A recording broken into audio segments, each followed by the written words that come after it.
Matthew 10 and verse number 5. When you get there, say, I'm ready. How many of you can see the screen and say, I'm ready? These 12 Jesus sent forth and commanded them, saying, go not into the way of the Gentiles, and into any city of the Samaritans enter you not, but go rather to the lost sheep of the house of Israel. And as you go, preach, saying, the kingdom of heaven is at hand. Heal the sick, cleanse the lepers, raise the dead, cast out devils. Freely you receive, freely give. Provide neither gold, nor silver, nor brass in your purses, nor script in your journey, neither 2 coats, neither shoes, nor yet staves, for the workman is worthy of his meat. And to whatsoever city or town you enter, inquire, who is it that is worthy? There abide until you go from thence. And when you are come into the house, salute it. And if the house be worthy, let your peace be upon it. And if it not worthy, let your peace return to you. And whosoever shall not receive you, nor hear your words, when you depart out of that city or house or city, shake off the dust off your feet. Verily I say unto you, it shall be more tolerable in the land of Sodom and Gomorrah in the day of judgment than for that city.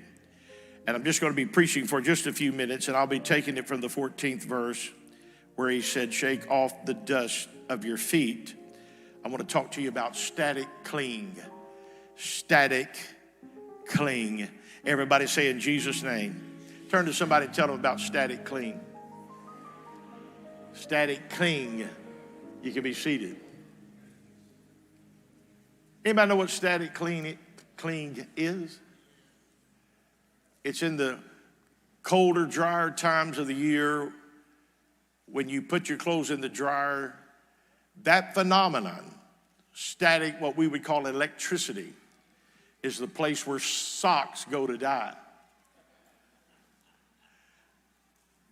I saw somebody one day and they had a sweater on. Evidently they got it out of the dryer, sweater or shirt, and there was a sock stuck to their back.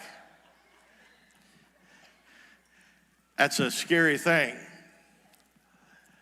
It's something about that.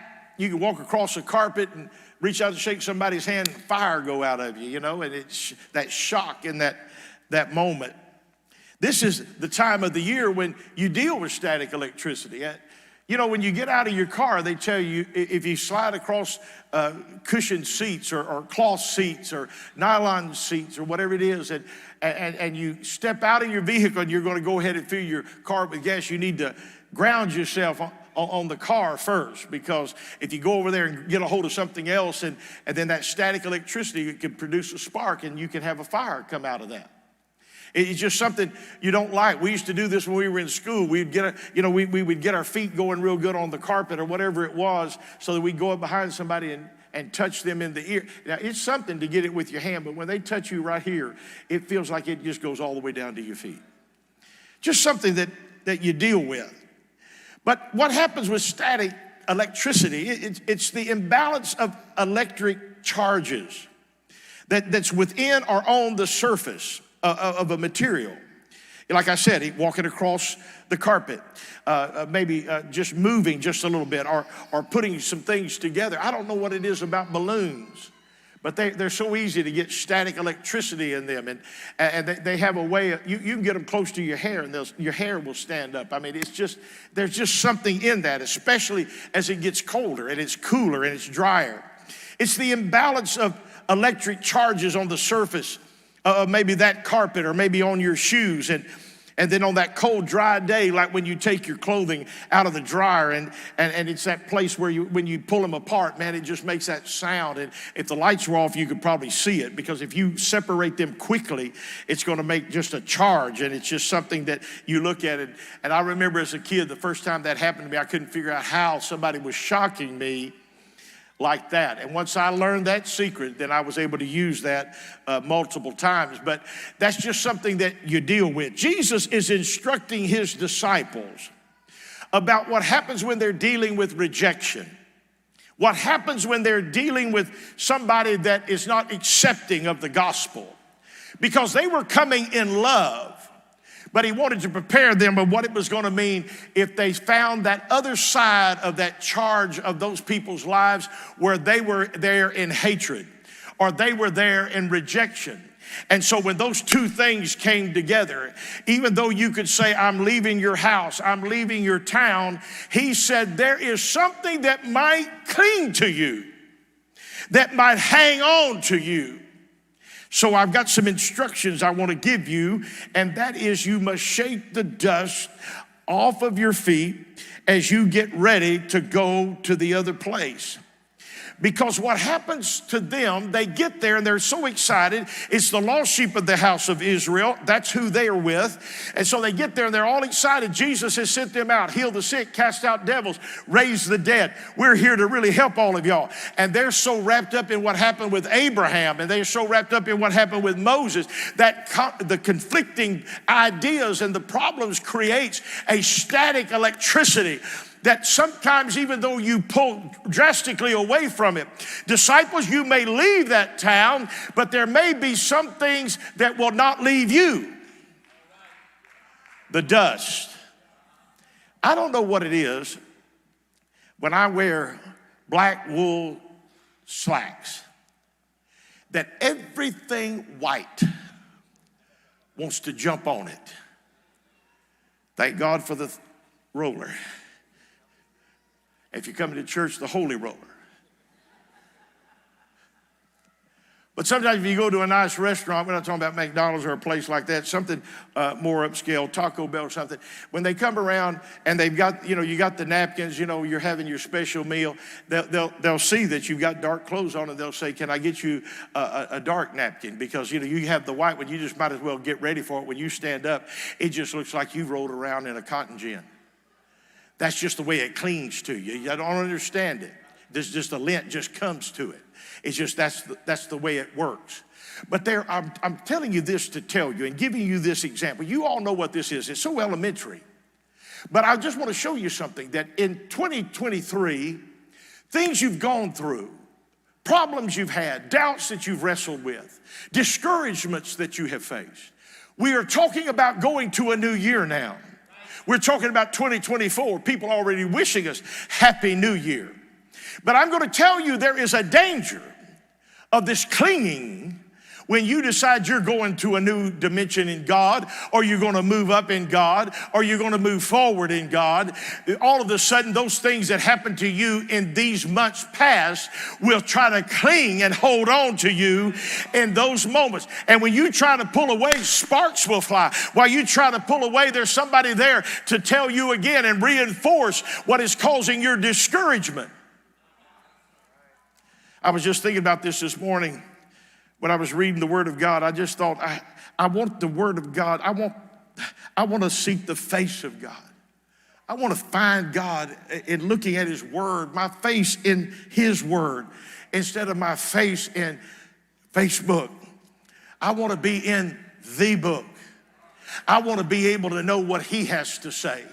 I don't want to let everything I do in life to be predicated on what the mood is of people that I'm connected to and how they say that and what goes on here and the other negative thing that they had. I spent 2023 unfriending so many people, and I've never been happier in my life. Because I don't want that in my life. There's just something about it. Even though I may not agree, I may not hit the like button, I find myself getting up and going away, and something is clinging to me. And Jesus said, you got to be careful of that, because there's some things that will just hang on to you as you begin to move where I've called you. Sparks are created when people question, why don't you talk to me about that? Why don't you have the same feelings that I have? Well, because I'm not like you. I don't live in that negative charge of life. I don't spend my time there always thinking about what could be or what might happen or what's going to go on. This message may be something today that you may feel like, well, this is negative for me for the new year. I want to be encouraged in the new year. I'm encouraging you on this. Although I really felt coming to church today, I wanted to just tell the Lord as we were driving to church, Lord, I don't know that I'm going to help anybody with this message, and maybe I can only help myself. Because in this right here, what we do and how we go forward in 2024 is going to be predicated on what we allow to cling to us from the previous year. Amen. See, there's times that this comes by an imbalance of the elements between the carpet and the shoes or whatever it is. You may not be able to change those properties, but what you can do when you tear it away is get that away from that is attracting and that is pulling and that is always dragging. And Jesus said, you're going to have this, disciples. Everybody's not going to welcome you with open arms. Everybody's not going to say, come right on in. Everybody's not going to say, I believe everything you say. They're going to call you liars. They're going to doubt you. They're going to keep pointing back and say you're trying to cause dissension. But he said, whenever you find that, you're going to have to move on to the next place. And where I'm calling you, you don't need to let that dust cling to you. And this is what I was feeling so early in this morning. You may say, well, Pastor, it's just dust. I mean, after all. Well, you know, sometimes you don't even realize there's dust until the sunlight comes in through the window just the right way, and you just like, that table is dusty. I could write my name on there. I'll make my grocery list right here. My wife was picking up some stuff at the house, and we had a little table there in the foyer, and she was getting down there getting all that stuff out of here, and she said, my goodness, this hadn't been dusted and I don't even know when. I mean, that may have had Abraham Lincoln dust on it. I don't even know how long it had been. I pulled out one of the toy boxes of the kids upstairs, and as I pulled that out, it's like, my Lord, there's spider webs behind here. How could spider webs live with all the activity up here? I don't understand it. But here it was, spider webs in here. Because if you don't come in there and clean that out, this dust is inevitable. I can't figure out why sometimes, and I've got my filters changed, I got everything done, but I'll go to my closet and I'll get my shoes out and they'll be dusty. It's like I've been walking around in talcum powder or just a little powder because I got all this dust. I got to come in here and wipe my shoes off. Where did the dust come from? We're not opening up our house and coming in and hauling stuff in, got a bunch of junk. It's just that. I don't believe that Jesus was focusing on the minuscule. But I believe he was trying to say, in the bigger context of it, is that I'm sending you in my purpose. And in my purpose, there's things that are going to try to hold on to you, but you're not going to need to take them with you. I don't want to take some things from 2023 into 2024.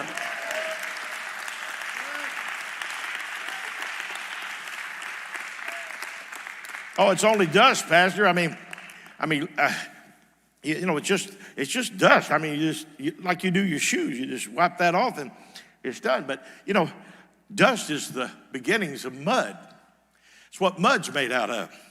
Just get a cup of dust, put a little water in it, you got a mud ball. It doesn't take long. It just seems so insignificant. It just seems like there's nothing to it. But that thing that appears to be insignificant becomes significant as you move to where God wants you to go. And he was just telling us there's things going to try to cling to you. There's going to be old relationships going to try to hold on to you. There's going to be unholy and toxic situations that you just put up with because you think that you can deal with it, you can handle it all, and everything's going to be okay. But he said, be careful because those things will just hold on to you. I'm sending you as sheep among wolves. I'm sending you where you're going to heal the sick, raise up the dead. I've got things that I'm going to have you do. Freely you receive, freely give. Don't even worry about how I'm going to provide because I'm going to provide. You don't even have to worry about all of that. But while you're trying to do that, you got to be careful because the dust of that city will hang on to you when you go to that city. And you don't need to be carrying that to that because what I'm doing is a new deal and a new thing and it's a new day. And I'm going to do a new work and I'm going to do a greater work. I'm going to do a bigger work than what you could ever imagine. In forward progress, Jesus is telling us there's just some things that can't go with you. Small, yes, but really not insignificant, because the disciples may not can change all the composition of the past ideas that they had. Those Jews still believed in circumcision, and now we got a new law coming. Now we've got fulfillment of the law, and now we've got Jesus telling us all these things are going to be done, and they're telling him go to the synagogue, and he's telling you, you can worship in this mountain or you can worship in Jerusalem. But I'm looking for true worshipers that'll worship the Father in spirit and truth. It doesn't matter where they are, they can still worship me. They don't like that idea. And when they don't like that idea, that kind of idea tries to cling to everything that you do. If we went down the line today and talked about all the negative stuff that happened to you in 2023, there'd be enough in here to depress Dale Carnegie, the guy that wrote the book, Power of Positive Thinking. He'd just say, I'm done with this writing stuff, because there's so much. I remember after coming through 2020, I told somebody not too long ago, I said, 2020 was 5 long years. Just the 1 year was enough. All the things we had to deal with, all the stuff we had to put up with. But it didn't end when they said, okay, you're all right.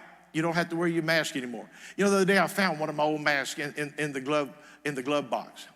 If I'd had my pistol with me, I'd shot it right then. I just shot it full of holes. I carried it around with me because you remember you had to have that on. I remember going to stores where I'd see rubber gloves laying out all in the parking lot, because people would wear gloves. Even though those that were sacking the groceries didn't have gloves on, they would wear gloves. And then people were wiping their groceries down when they got home. It was just, are y'all doing this? And they were so careful, to make sure that there was nothing spread. They just take those rubber gloves off and just throw them down in the ground all around the parking lot, because everybody was scared to death that something was going to happen. But once that was relieved, we really never got back to the commitment. We never got back to real normal life. It changed the way we feel. It changed the way we thought. It changed the way we communicate. All of a sudden, we're consumers. All of a sudden, we're just looking for information, and because that's how we got it back then. And what we need to do is get back to the one that holds all wisdom and knowledge and understanding, and not let the dust of a past year cling to you going into the new year. I've watched people, I was thinking of this, those that we've recently lost that had passed away. Brother Noble, lost him. I was a part of that very wonderful service. Sue Fleming, some of you will and will not know, maybe Sue. Robert Osuna, that used to stand right back there, that we prayed, had his name on the prayer list all that time. We had no idea. Wilbur Johnson, Mike Johnson's dad. Wilbur used to be in our church. He had an operation. His blood pressure dropped, and they weren't expecting this, but he all of a sudden just passed away. And so possibly I will have 4 funerals this week at one time. All these people right at the end of the year. Gloria Mercado, her mom, who used to be in our church, who came to our church, she's almost 100 years old, yet she passed away the other day. And they really wasn't expecting it to happen like it did, but it happened. And so all these people that started the year 2023, maybe they've fallen by the wayside some. Maybe some of them gave up on God. Maybe some of them lost their lives. Maybe others who this was their time and they passed on from this life to that other world. But you can sit there and you can live in the morose. You can live in the melancholy. All your songs would not be like this joy is coming in the morning. But everything is a funeral dirge. Everything is woe is me. And everything is, oh, how bad it is. Or you can start looking and saying, you're serving the miracle working God that can transform, that can take anything and make it good. And if he's not done with it yet, then there's something good still on the way.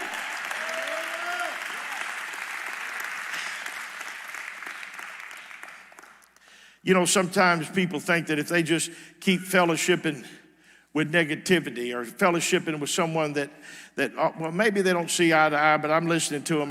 It's not really affecting me at all. But just keeping those two things together. Maybe a sweater in the dryer and a sock. Just because you say, look, I'm going to let them be here. I'm going to try to change the property or the elements in which they face. You're not going to change that. You're going to have to put up with the static that goes on when you pull it apart and get it off by itself, and it's not such a bad deal. But sometimes we think if we just hang out with it, that somehow we're going to make it a little bit better. Or maybe if we hang out with that kind of situation, it's not going to really hurt us at all. And I found something that the Lord directed me to. It's in the book of Haggai. It's an amazing thing. Haggai, the 2nd chapter, in verse number 12. He said, if a holy person gets a piece of holy meat and puts it in the folds of his garment, talking about his pocket. And he says, as he goes around, and he said, if he bumps into things that are unholy, he said, is he going to make that holy? Is that going to make holy because the holy thing touches the unholy? And they answered correctly, and they said, no. He said, but if that holy piece of meat is placed in the garment, or there's been one of those who has been defiled with a dead body, and so they're unholy because they've been with that dead body, if they go out and they get a hold of a piece of holy meat, is that holy meat going to make that person holy? And they said, no, the meat itself will be unholy. So many times you can get around something and you think it doesn't affect you, but it begins to make you critical. It makes you suspect. It makes you doubt. And you think, I'm helping it out, but you're really not. Because what you need to do, if you have something that's good, protect it. If you have something that's right, keep it. If you have something that's right, surround it. Keep it close. I prophesy to you today in this word that this church is headed for something so glorious and so marvelous. But if we go, we can't let something cling to us in the new year.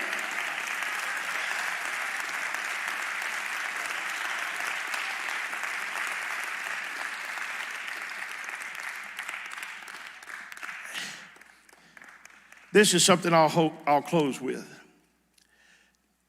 God's made us promises, and part of the things we're going to be talking to us about in our vision and theme is we're not always going to be projecting what's coming, but we're going to live in the now of what is already here.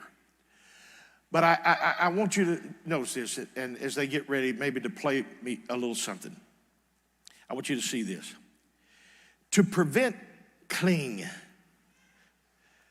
something staying with you. We say things like, it's just that nagging feeling. Sometimes the way we perceive things is based on the past experiences, and it taints our perspective of our purpose. We can't see the future because we're looking through the lenses of the past. This is the way we thought. It was like Naaman when he was wanting healing. He gets the message, go to the river Jordan, dip 7 times. Prophet doesn't even come out. It was the servant that relayed the message. He goes away. The Bible said, and he was wroth because he said, I thought he would strike his hand over the door or over my life and I would be healed. He had the preconceived idea of how God would work it, and he was mad because it didn't happen like he thought. God had a plan that didn't fit his plan because God's plan had a purpose, and that's to get you free of your leprosy. We need to be focused on the purpose and not how we plan and how we think it's going to be or how we perceive that something is. Let me just tell you now, don't get God and put him in this little bitty box.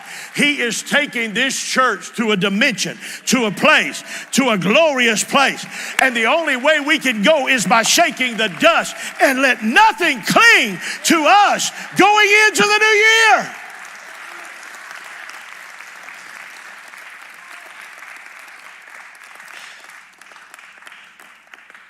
Before Brother Foster comes, I didn't do a lot of study on static electricity, but I understand static cling, taking something out of the dryer. You know, the good thing is, you can combat that. I've seen it where I'd have on wool pants, and it'd be like, good night. You women that have maybe a skirt or a dress, you ever fought with that? Especially back in the days of hose and stuff. You know, you'd put that thing on, it'd be like, goodness gracious. They say you can spray hairspray on it. That way if the wind blows, I guess your curls won't move. I don't know how that works. That way I just spray that on there. Yeah, okay, yeah, that's good. Don't get close to a fire. But you know, you can get that sweater, that thing is catching everything, and you can put one of those dryer sheets in there. Aren't those handy little things? I don't know if you ever use that or not. You just get that little thing out, throw that thing in there, press the button, turn it a little bit, and you get it out. Man, nothing's clinging to it. This is what I've just felt like the Lord told me today. I was just reading through some of this, and I came across this idea that you can even get a humidifier and put it in your house during cold days, dry days, heater running, taking the moisture out of the air. You can introduce that, and it will help eliminate static electricity. Because, listen, sometimes we think everything is about what we quit doing. Everything is about what we refrain from and who we refrain from talking to or who we refrain from hanging out with. But I'm going to show you what I really feel. It's what you're going to add in that's going to neutralize that. Not all the time trying to say, do I unfriend? Do I drop them? Do I not talk? Do I do this? Do I quit doing these things wrong? Do I quit doing all this? You're going to spend your life trying to check the boxes. What you need to do, one place it said you could even open your windows up and it will help neutralize static cling because there will be moisture in the air that can come in and that it can help with that. Because sometimes you either got to get something else in your life or you're going to always have stuff clinging to you. Always. Do I have hurts? Yeah. I have disappointments? Yeah. I even prayed for some people that I felt like 2023 did me wrong. You ever tried that? It's easier said than done. How many of you ever tried praying for somebody that despitefully used you, as the Bible said? Not many of you. That's what I thought. Well, if you ever have this, let me just tell you what happens. You kneel down, you're going to pray for them. God, bless them. Bless them anyway. I've actually shifted in my repenting before God where I would say about people, don't hold them accountable. Don't make this bad. They may have meant it for the evil. Maybe they meant it to hurt. I don't know what the motive was. I can't speculate. But you take evil things that are meant for evil and you turn them to good things. Let me learn. Let me get something from it. Well, I tell you what I got from it, Pastor. Don't trust people. You can't trust people as far as you can throw them. Well, you can live like that, but that's going to be a miserable life. Or you can say, I'm going to love again. I will trust again. I will believe again in people. There's some of our people today, they're watching online. They're going to be taking communion. Some of our families that are out, my folks, many times last year they took communion with us. They may be watching now. The Paris family in Ridgeway, Alberta, Canada, they're going to be taking communion with us. Normally they do every time when we take communion. Well, when you're in a town that size, not many people to have troubles with, so man, it must be wonderful. But you can't live on an island. You can't get somewhere and surround yourself and say, I'm never going to reach out. I'm never going to do anything. I'm never going to open my hearts or my hands. I'm not going to do anything. That's not the way you want to live. But if you do have an injustice, if you do have that doubt that lingering and just takes you all the time, steals your joy, then you got to make up your mind that we got a place here for, we're leaving in just a few hours this year to go to another year. Shake that off of you. Don't take that with you. Shut the door on it. You can't go with us here. This is the purpose of God being fulfilled, and you're not helping it. So I'm going to shut the door. The Bible even tells us that there's times that if we want something from God, we've got to go into our prayer closet. But that's not all it said. And shut the door. Well, what if you live by yourself? There's no sense in doing that. There's more to it than just you getting up and shutting the door. Little Banner, he's 2 years old, I guess, something like that. When he shuts the door, it's thoroughly shut. Cabinets, any door, wham. His hearing's broken because I'll say, better just leave it open. Wham. If anybody ever catches their finger in there, that's it. I just thought about jumping up right then and getting some carrots and putting in the door. The way he was cutting those, bam. Sometimes when you kneel down, you may be by yourself, you may be in the car. In your heart, in your mind, think about this. This thing keeps riding into my prayer time. I'm shutting the door on you. I'm shutting the door on you. You're not going to listen to what I'm saying. You're not going to interfere with my thoughts. Because it's amazing that when you get down to pray those 24 minutes, you're going to remember stuff that you hadn't even thought of in a long time. That's when your memory picks up. You just hit your knee for about 1 minute. Also, it's like, I need to know if I turn that water off upstairs. Or I need to make a note. I need to pay that bill. Oh, I got to add that to my grocery list. It's amazing what you can remember. Get you a pad if you have to write it right then or whatever it is. Or you can say, I don't care if I ever get the grocery list finished. I'm shutting the door on you. I've got to talk to Jesus. Let's don't spend all of our time talking about Jesus and never really talk to Jesus. Let's make sure we don't spend all of our time talking about him and not spend time talking to him. Your life, if I have any success at all in the message, would be so greatly enriched and enhanced if you'd make up your mind that as of today, going into a new year, I am not allowing something to cling to me. I've had all of those things you probably thought of. Well, Pastor, I guess that's just the way life is. You know, you just got a lot of bad things happen and everything's going on, and sometimes you get in those situations where you're just waiting for the other shoe to drop or whatever the little figure of speech is, just waiting for that next bad thing to happen. Why don't you look in anticipation of the change to happen? God, I tolerated 2023 and those things that I dealt with in my family and this and that, whatever situation you have. But I'm shutting the door on that. I am closing the door. Maybe you don't pray the old year out, new year in.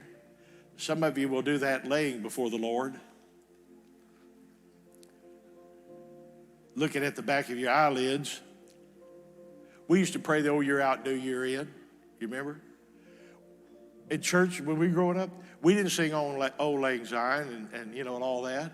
And then, you know, pop things in the church and enjoy. Oh, my goodness, it's New Year. Happy New Year, everybody. Man, we were on our knees. Oh, you're out, New Year in. You may not do that. You may do that. But however you do it, wake up in the morning and say, this is my prayer time for 24 minutes, January 1. But you stuff back there, you're not welcome. I close the door on you. I leave you outside. Brother Foster, would you come up? Musicians, singers.